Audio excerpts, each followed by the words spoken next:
Bismillahirrahmanirrahim. Alhamdulillahirabbil alamin.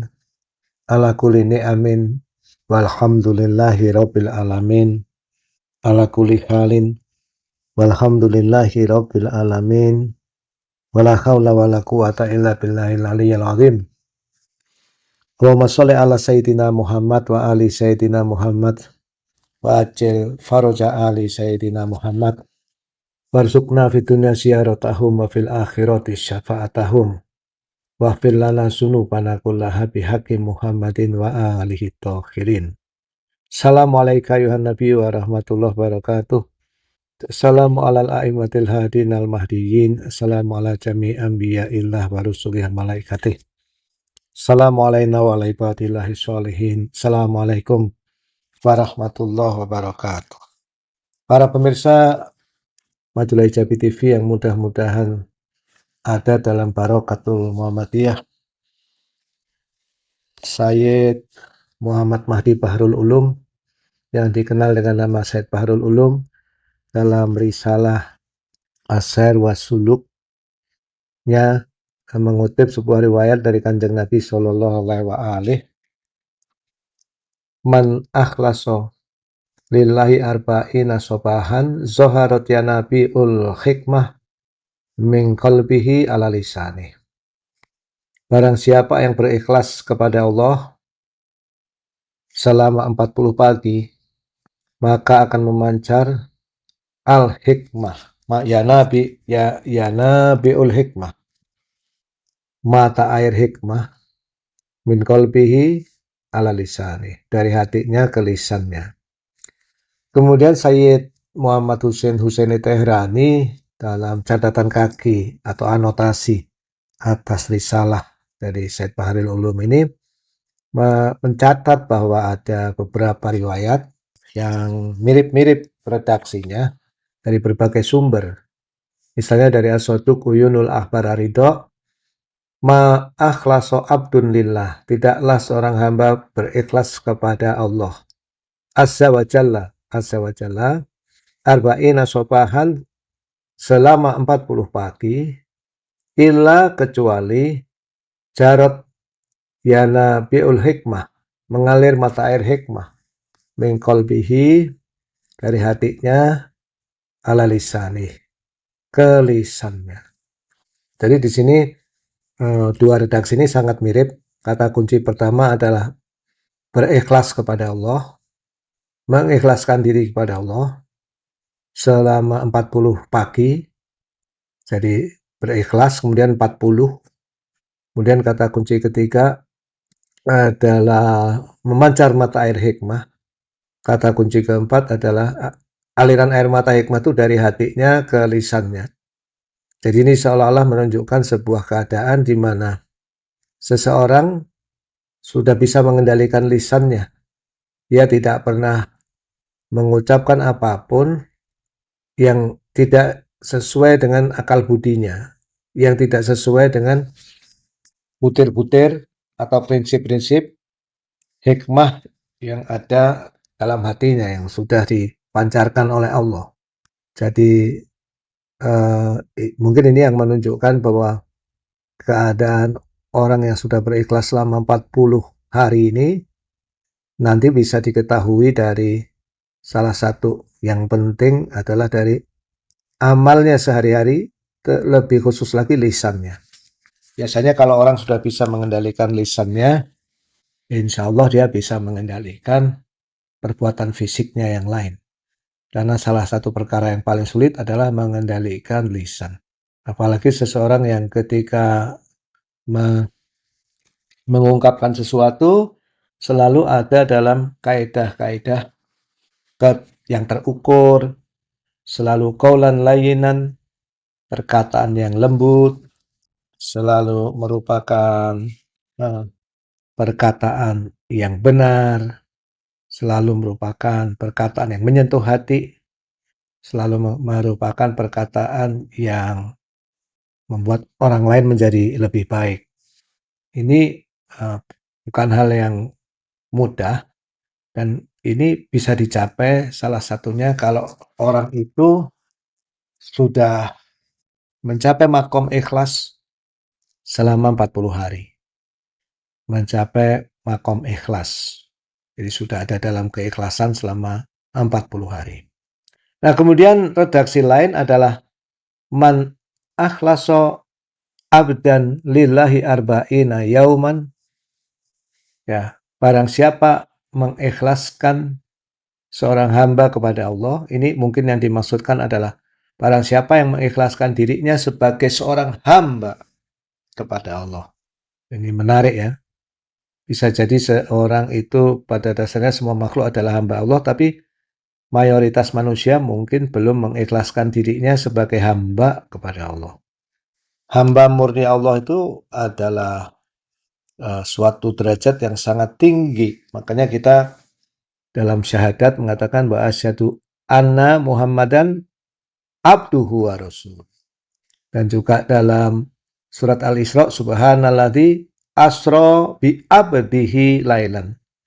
Jadi di situ derajat yang diisrakan oleh Allah tuh Rasulullah Shallallahu Alaihi disebut sebagai abdihi, sebagai hamba. Jadi tidak main-main ya. Posisi tertinggi seorang manusia adalah saat dia menjadi hamba Allah yang sudah mengikhlaskan dirinya menghamba kepada Allah. Bersumpah setia, inna sholati wa nusuki wa mahyaya wa mamati lillahi rabbil alamin.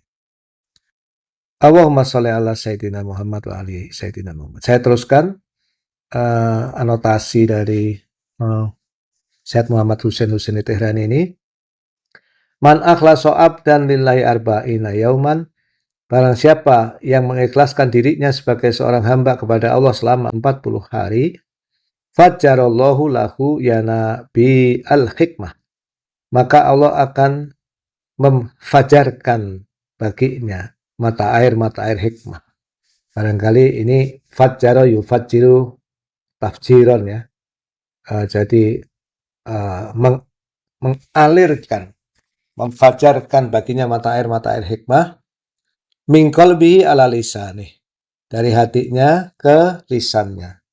Jadi ini walaupun agak mirip dengan riwayat-riwayat sebelumnya, tapi ada beberapa perbedaan. Jadi kembali pada kata fajjaro. Fajjaro menurut Kamus Al-Ma'ani itu artinya bisa menjadi meluap, menyembur, menyemprot, meledakkan, atau menghancurkan. Jadi ini Allah itu akan menyemburkan mata air hikmah dari hatinya ke lisannya. Gambarannya kalau bayangan saya ini menunjukkan hati yang dipenuhi dengan hikmah ilahiyah itu meluap-luap ya, sifatnya seperti rahmat Allah itu sendiri adalah sangat luas, al-wasi. Dan di sini memang digunakan ya nabi al-hikmah ya, jadi bentuk jamak. Bukan yambu yang merupakan bentuk mufrad. Jadi di dalam hatinya itu akan muncul tidak hanya hikmah yang tunggal, tapi banyak sumber-sumber hikmah, sumber-sumber wisdom, sumber-sumber kebijaksanaan. Kalau menurut Al-Farabi ini hikmah itu adalah puncak dari ilmu, hakikat dari ilmu. Jadi Allah akan memfajarkan atau menjadi meluapkan atau menyemburkan atau menyemprotkan, bahasa mudahnya mungkin mengalirkan ya, sumber-sumber ilmu, sumber-sumber hikmah, mata air hikmah dari hatinya ke lisannya. Sehingga orang yang sudah bisa mengamalkan, mengikhlaskan diri selama 40 hari ini, benar-benar dirinya kepribadiannya akan menjadi seperti mata air segar hikmah yang berjalan, di mana apa yang keluar dari lisannya itu benar-benar umat manusia bisa mengambil banyak kemanfaatan dan keberkahan dari hikmah yang dipancarkan dengan deras dari orang tersebut. Allahumma sholli ala Muhammad wa ali Muhammad wa ajil faraja ali Muhammad. Redaksi ini ada di Ibn Fahad Al-Hilli, Udatud Da'i dan Biharul Anwar. Luar biasa ya, bagaimana kita mesti berusaha, menempuh jalan untuk mengikhlaskan diri agar bisa perlahan-lahan, melakukan sebuah perjalanan untuk menjadi hamba Allah. Dan kita berharap dengan pertolongan Allah satu saat sebelum meninggal mungkin diri kita bisa merasakan percikan dari bagaimana kalau Allah memfajarkan, mengalirkan dari hati-hati kita sebagai seorang hamba Allah, mata air hikmah dari hati menuju lisan. Kemudian berikutnya, redaksi ketiga adalah ma akhlasal abdu imanan billah azza wa jalla arba'ina yauman. Tidaklah seorang hamba, al-abdunya di sini menggunakan rofa ya, sebagai subjek. Tidaklah seorang hamba mengikhlaskan imanan billah azza wa jalla. Iman kepada Allah azza wa jalla selama 40 hari. Arba'ina yauman. Auqala atau atau beliau berkata, ma'at semala abdun dzikrullah azza wa jalla arba'ina yauman. Atau beliau bersabda, tidaklah seorang hamba memperindah zikir kepada Allah azza wa jalla selama 40 hari. Jadi ini ada dua kemungkinan ya, mengikhlaskan iman atau memperindah zikir. Dua-duanya menurut saya tidak bertentangan. Orang yang mengikhlaskan imannya akan memperindah zikirnya pada Allah. Orang yang berusaha memperindah ingatan, memperbaharui ingatan yang indah tentang Allah, atau memperindah ingatannya terus-menerus tentang Allah, memperindah zikirnya pada Allah, atau kalau bahasa Allah yarham Ustaz Jalal dalam tafsir kebahagiaan, memperindah ingatannya kepada Allah dalam hal husnuzon, selalu berprasangka baik pada Allah sehingga bersyukur terus pada Allah. Dalam hal ini zikir, ikhlas, dan syukur itu menjadi satu kesatuan yang nggak terpisahkan. Maaf ya, dalam hal ini keimanan, zikir, dan syukur itu menjadi satu kesatuan. Ini pernah kita bahas khusus bahwa tiga hakikat yang memiliki tiga wajah, iman, syukur, dan zikir. Jadi kalau orang itu betul-betul beriman pada Allah, maka dia akan selalu mengingat-ingat nikmatnya, jadi bersyukur ya. Orang yang selalu bersyukur pada Allah, ya karena dia mengingat-ingat nikmatnya, dia akan selalu ingat pada Allah. Dan mencoba mempertahankan memoria atau ingatan pada Allah. Dan nanti orang yang selalu mengingat Allah dengan seluruh kebaikannya akan bertambah keimanannya pada Allah. Jadi iman, syukur, dan zikir ini berputar menjadi semakin lama semakin kuat. Dan barangkali ini yang dimaksudkan dengan man akhlasal abdu imanan bila azza wa jalla arba'ina yauman au qala ma'at semala abdun dzikrullah azza wa jalla arba'ina yauman. Maka apa yang akan diperoleh? Illa zahadahullah azza wa jalla fid dunya. Kecuali atau melainkan Allah azza wa jalla akan menjadikannya zuhud terhadap dunia. Luar biasa ya. Zuhud ini adalah mengeluarkan cinta dunia dari diri kita itu suatu hal yang paling sulit, di antara yang paling sulit sebelum seseorang bisa memasuki manzilah taubat. Salah satunya ini adalah dengan mengusahakan, mengikhlaskan terus-menerus keimanan pada Allah, dan betul-betul harus ikhlas ya, berhindar dari semua riya, semua ananiyah dan ego ya, atau memperindah secara praktis, memperindah zikir pada Allah. Kalau dalam pengertian yang pernah kita bahas waktu pembahasan Risalah Al-Walayah, menambah terus-menerus syukur pada Allah, menjadikan diri kita ini manifestasi dari kalimat Alhamdulillahirabbil alamin. Segala puji hanya bagi Allah, Tuhan seluruh sekalian alam. Atau kalau mengikuti Imam Ghazali dalam Ihya Ulumuddin atau Mahajatul Baitnya Faid Kasyani itu mengadopsi sifat mensyukuri musibah. Ada 5 alasan mensyukuri musibah. yang di buku Agar Semua Bahagia yang kita tulis dilengkapi menjadi 7. Nah, kalau itu kita coba laksanakan terus-menerus dan diterima oleh Allah, insya Allah Allah akan menjadikan diri kita zuhud pada dunia. Selanjutnya adalah wa basyarahu da'aha wa dawa'aha. Dan memperlihatkan, dan Allah Azza wa Jalla akan memperlihatkan kepadanya penyakit dunia serta obatnya. Fa'asbatal hikmata fi qalbihi wa antaqa biha lisanah. Maka dia akan menetapkan hikmah di hatinya dan memfasihkan lidahnya dengan hikmah tersebut supaya mudah terjemahannya. Wa antaqa biha lisanah.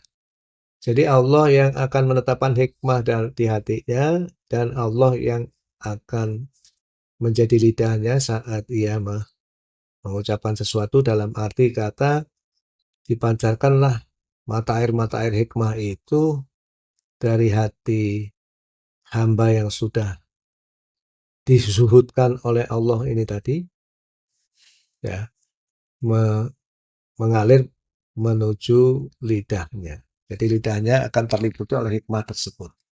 Ini dari Kulaini Al-Kafi dan Biharul Anwar. Kemudian berikutnya adalah riwayat yang mirip yang dikutip oleh Syed Tehrani dari Ihya Ulumuddin juz 14. Ma min abdin yukhlisu lillah al-amala arba'ina yauman illa zaharat yanabi'ul hikmah min qalbi ala lisani. Tidaklah seorang hamba pun yang mengikhlaskan amal kepada Allah selama 40 hari, melainkan akan muncul zoharat, ya, illa zoharat yanabi'ul hikmah. Akan muncul mata air hikmah min qalbihi ala lisani. Dari hatinya ke lisan. Jadi untuk riwayat ini yang diikhlaskan adalah amal kepada Allah. Tadi ada mengikhlaskan iman, ya. Mengikhlaskan iman, memperindah dzikir. Nah, ini mengikhlaskan amal kepada Allah selama 40 hari. Setiap amal itu dipastikan benar-benar tidak ada niat selain karena Allah. Ini sungguh sesuatu perkara yang tidak gampang dan sangat sulit. Nanti akan muncul, ya. Jadi di sini menarik gagasannya bahwa mata air hikmah dari dalam hati itu ada kemunculannya. Jadi walaupun manusia itu belajar sekian lama, tapi tetap cahaya keimanan sejati, cahaya ilmu yang sejati, yang di sini mungkin disebut sebagai mata air hikmah, itu adalah pemberian Allah dari atas, ya. Ini arahnya adalah pancaran emanasi Tuhan, karunia Tuhan. Dan nanti setelah menguasai hati akan menguasai seluruh amal-amal hamba tersebut, yang disebut terutama adalah yang paling sulit dikendalikan, yaitu lisan. Allahumma sholli ala Sayyidina Muhammad wa ali Sayyidina Muhammad.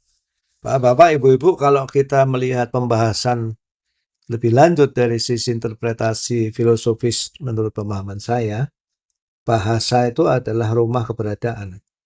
Rumah eksistensi kita itu bahasa yang kita pakai. Jadi nggak sederhana.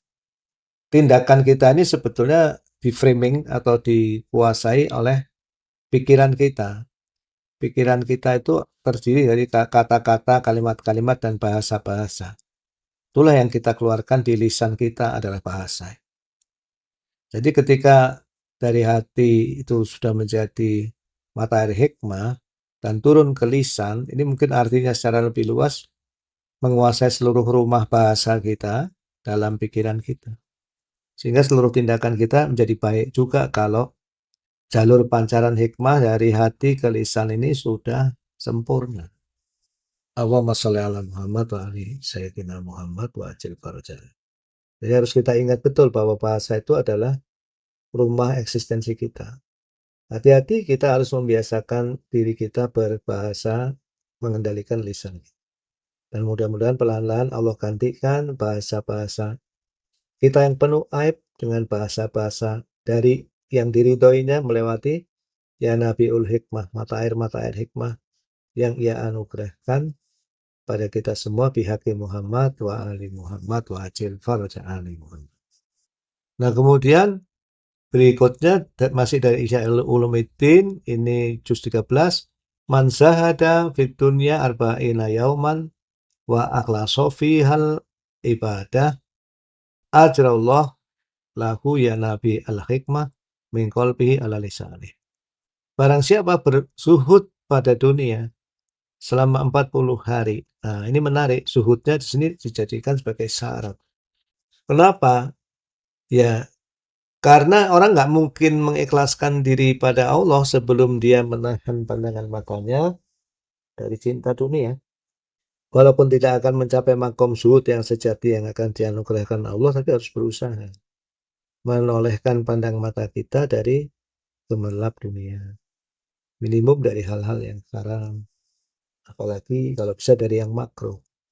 Setiap mau menginginkan sesuatu pun dikonsultasikan dulu dengan akal budi ya. Ini mau mengejar keuntungan dalam perdagangan tapi kelihatannya kurang bersih ya, pilihlah yang lebih bersih. Tidak boleh keinginan di dunia itu dituruti apa adanya. Mesti prinsipnya harus zuhud, harus dibatasi, harus dikendalikan, dipilih yang memang diridhoi Allah dan mendekatkan diri kita pada Allah. Allahumma sholli ala Sayyidina Muhammad wa ali Sayyidina Muhammad. Barang siapa berzuhud pada dunia selama 40 hari dan mengikhlaskan ibadah di dalamnya, maka Allah akan mengalirkan baginya mata air hikmah dari hatinya ke lisannya. Ini dari Ihya Ulumuddin juz 13. Jadi di sini poinnya setelah zuhud 40 hari disertai dengan mengikhlaskan ibadah pada Allah. Pada perkhidmatan itu hanya pada Allah. Misalnya kita mengajar di SD, SMP, atau ngajar ngaji di masjid, atau menjadi ustadz, atau mengajar di kampus. Sebaiknya jangan karena manusia, tapi betul-betul hanya karena Allah. Diikhlaskan karena Allah. Itu baru bisa masuk ke dalam aktivitas ibadah atau perkhidmatan yang mungkin dihitung wa akhlasu fiha al ibadah. Ini ya. Jadi sedapat mungkin setiap aktivitas kita niatkan, kita perhitungkan keberadaan Allah yang Maha Agung, yang Maha Dekat. Bila kita menilai Allah itu demikian tingginya, demikian mendambakan dekat pada Allah, maka logikanya kita mesti mengisi perkhidmatan kita pada Allah, perkhidmatan kita pada makhluk Allah, perkhidmatan kita pada sesama manusia, itu seharusnya diikhlaskan hanya untuk Allah dan atas dasar petunjuk Allah melewati lisan suci Nabi Muhammad SAW dan keluarganya yang suci Salatullah Assalamualaikum alaihim. Jadi kalau zuhud dan mengikhlaskan di ibadah di dalam 40 hari itu, selama 40 hari itu karena Allah, maka ajrallahu lahu ya Nabi al-hikmah min qalbi ala lisan. Sama dengan yang tadi ya. Allah akan mengalirkan baginya mata air hikmah dari hatinya ke lisannya. Allahumma sholli ala Muhammad wa ali Muhammad wa ajil faraja ali Muhammad. Satu lagi dari Suhrawardi Awariful Ma'arif, man akhlasa lillahi arba'ina sobahan zaharat ya nabiul hikmah min qalbihi ala lisani. Barang siapa yang berikhlas pada Allah selama 40 pagi, maka akan muncul mata air hikmah dari hatinya ke lisannya.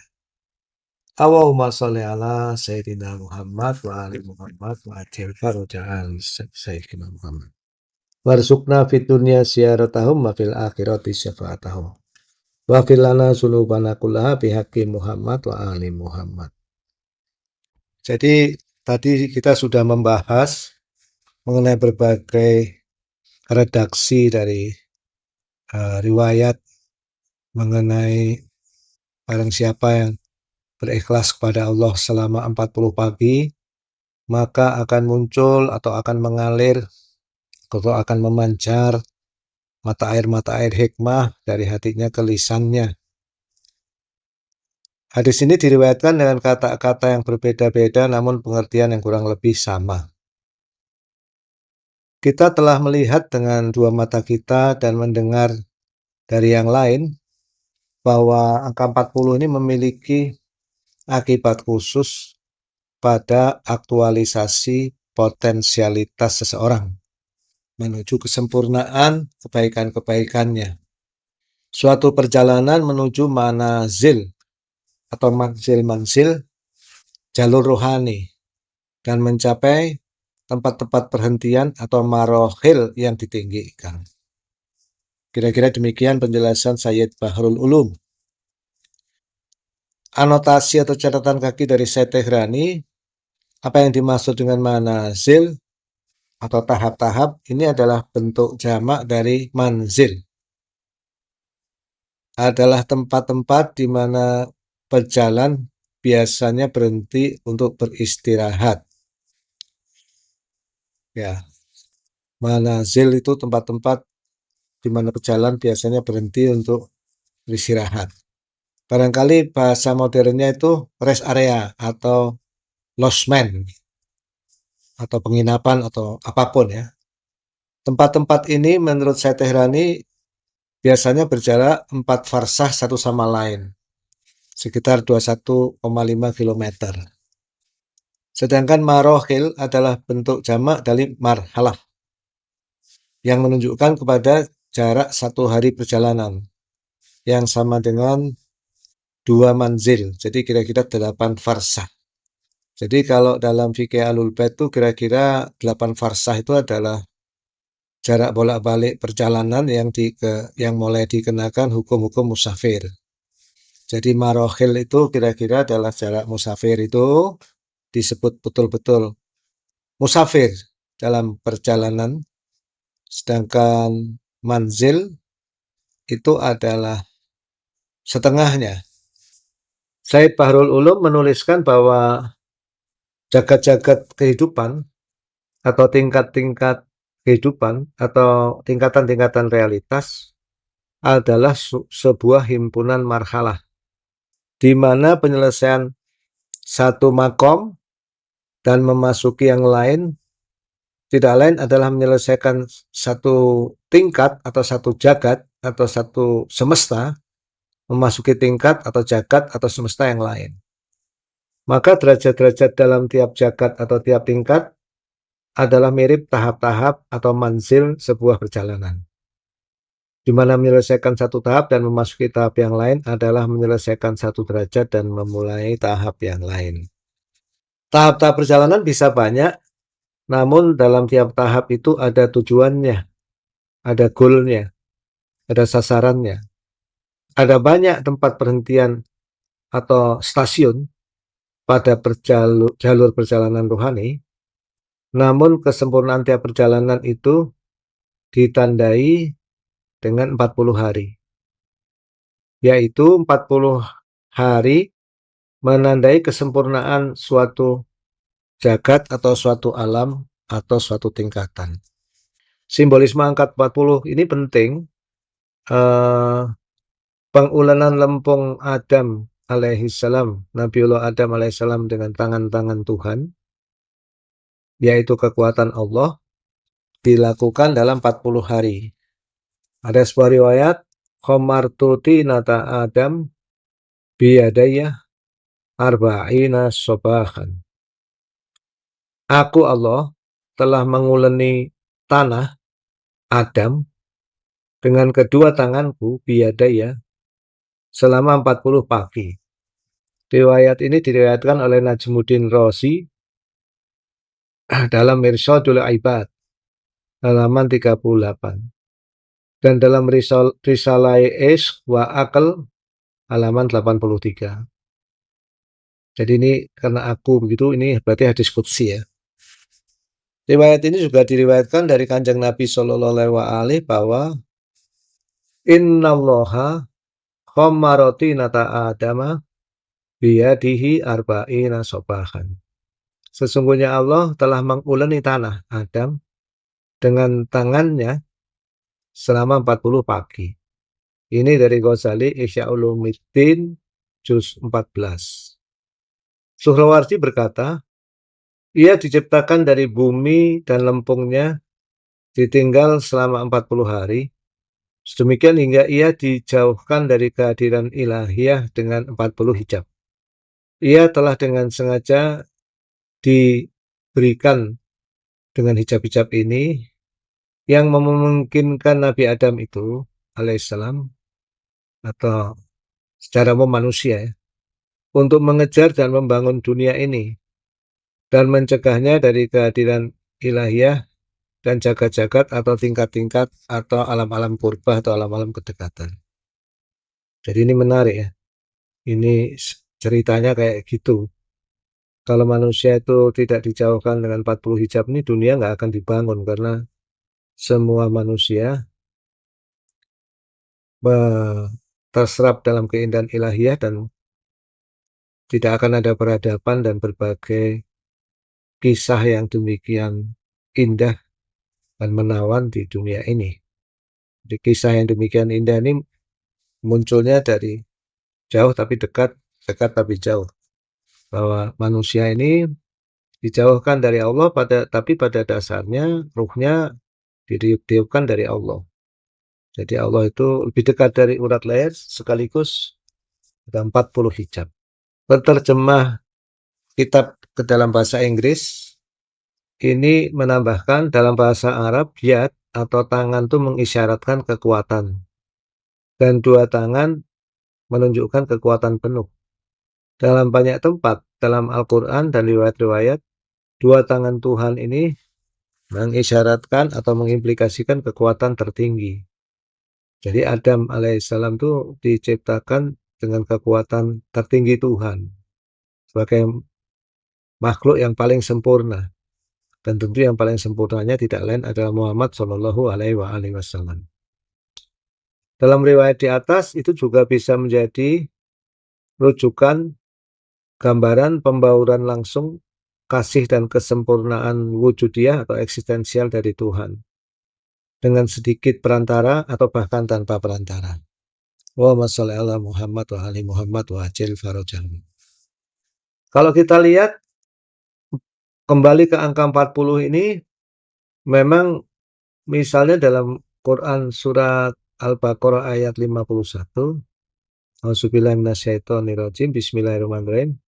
Wa idwa atna Musa arba'ina lailah tsumma takhastumul ijlah min ba'dihi wa antum dzalimun.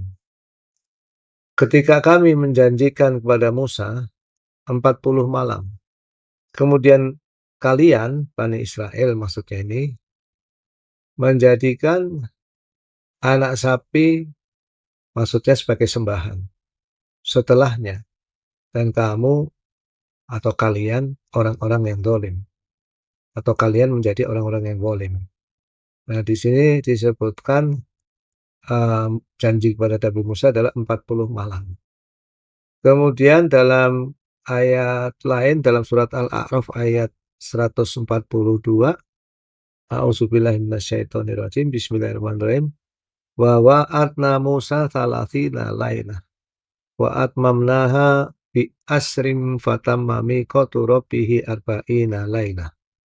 Wa qala Musa li akhihi Harun akhlifni fi qaumi wa aslih wa la tattabi' sabilal mufsidin.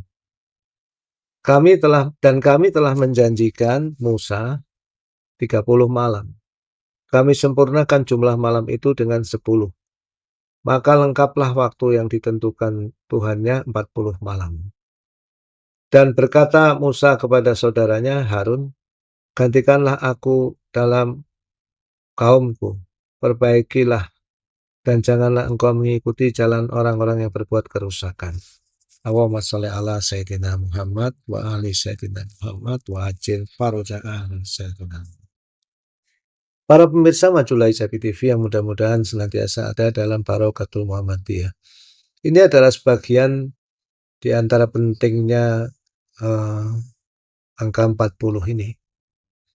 Jadi seperti kita lihat 40 yang ada di beberapa ayat yang kita baca ini benar-benar mereka adalah menunjukkan malam atau hari yang dihitung berdasarkan malam atau hari yang kita alami sehari-hari. Ya, jadi di sini makna misalnya 40 hari, 40 malam begitu ya, tidak lain betul-betul menunjukkan hari yang kita alami. Tapi ada makna lain, misalnya disyaratkan oleh dalam buku tersebut bahwa apakah yang dimaksud 40 hari, 40 subuh dalam riwayat hadis yang kita baca tadi, mengikhlaskan diri 40 hari atau 40 subuh itu apakah itu makna lahiriah 40 hari betul seperti yang kita alami atau 40 marhalah ya. Jadi setelah bisa mengikhlaskan setelah diikhlaskan oleh Allah, bisa berikhlas hanya pada Allah dalam amal, dalam ibadah, dalam aktivitas, masih ada 40 marhalah ya, 40 tingkatan, 40 jagat, 40 semesta amaliyah pikiran, hati maupun emosi maupun 7 tingkat alam yang ada dalam manusia itu masih ada 40 rincian hal lagi yang harus diselesaikan seseorang sebelum memancarnya ya Nabiul Hikmah, mata air hikmah min qalbihi ila lisanihi, dari hatinya ala lisanihi, kepada lisannya, atas lisannya. Allahumma sholli ala Muhammad wa ali Muhammad wa ajil farajahum. Demikianlah para pemirsa Majulah Hijabi TV yang mudah-mudahan senantiasa ada dalam Barakatul Muhammadiyah, insya Allah minggu depan dengan izin Allah, kalau kita masih diberi umur dan kekuatan dan taufik, kita akan lanjutkan lagi pembahasan kita. Sebagai catatan akhir sementara, pada pembahasan hari ini kita membahas 2 hal. Yang pertama adalah beberapa redaksi riwayat terkait man akhlasa lillahi arba'ina sobahan zoharat ya nabiul hikmah min qalbihi ala lisani. Barang siapa yang berikhlas kepada Allah selama 40 pagi, maka akan memancar mata air hikmah dari hatinya ke lisannya. Kemudian yang kedua, kita juga membahas mengenai bahwa perjalanan ruhani ini menurut Syed Bahril Ulum yang dijelaskan oleh Syed Tehrani juga, itu ada terminal-terminalnya, ada tempat-tempat perhentiannya. Jadi ada manzil, ada marhalah, ada manazil, ada marhalah. Dan seseorang supaya bisa naik ke marhalah yang lebih tinggi, harus menyelesaikan persyaratan di marhalah sebelumnya. Kemudian yang ketiga, kita membahas mengenai keutamaan atau khususiyah dari angka 40. Yang insya Allah ini akan kita lanjutkan dalam kajian minggu depan, insya Allah.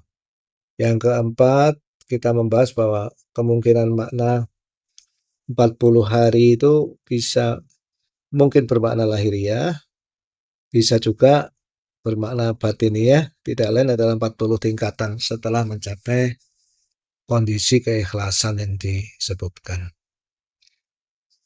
Demikian kita kirimkan seluruh pahala kajian ini untuk Kanjeng Nabi Shallallahu Alaihi dan keluarganya suci, sholatullah wassalamu alaihim, dan kaum mukminin mukminat muslimin muslimat dan dzurriyyat Nabi radhiyallahu anhum, dan leluhur Nabi yang suci, sholatullah wassalamu alaihim, para nabi, para rasul, para siddiqin, para syuhada, para ulama al-muqlisin al-mukhlasin bi muhibbamadin wa ali tauhirin, terkhusus guru-guru kita semua, Ustaz Jalal, Bu Jalal, Tefeli, Syed Husain Al-Habsyi, Syed Segaf Al-Jufri, Syed Eba Segaf. Juga selamat terkhusus pada guru kita semua, Ustaz Idrus, yang hari ini mencapai gelar doktor, ya, mudah-mudahan mencapai melimpahkan keberkahan bagi umat Islam seluruhnya. Pula kita kirimkan pahala dari majelis ini untuk seluruh kaum mukminin mukminat muslimin muslimat khususnya yang sedang menderita di seluruh pelosok dunia, terkhusus di Gaza dan di tempat-tempat lain. Pula kepada kedua ibu bapak kita dan anggota keluarga kita, leluhur kita, sanak famili kita yang masih ada, terutama yang sudah mendahului kita, dan pada para ahli kubur minal mukminin mukminat muslimin muslimat. Mudah-mudahan juga yang sakit mendapat kesembuhan, yang memiliki hajat dikabulkan hajat-hajatnya, yang kesulitan dientaskan dari kesulitannya, yang ada beban berat diangkat beban beratnya.